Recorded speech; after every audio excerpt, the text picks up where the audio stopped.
The holiday season is upon us, and the end of the year is fast approaching.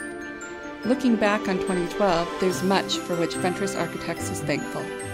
The past year brought us one step closer to completing the Tom Bradley International Terminal at LAX, which is scheduled to open in the first half of 2013. We've also reached out to the community as never before with an expanded student outreach program and with Clover, an interactive iPad app for children. The first ever museum exhibition of airport architecture, now boarding Fentress airports in the architecture of flight, appeared in Denver and Amsterdam, and next year will open in Los Angeles. Finally, we've extended our global reach into Asia with a new office in Shanghai. Now we're ready to pursue the creation of sustainable and iconic architecture anywhere opportunity takes us. But as this year draws to a close, we're thankful most of all for our clients, friends, and colleagues around the globe. Here's wishing you a happy holiday season and a successful 2013.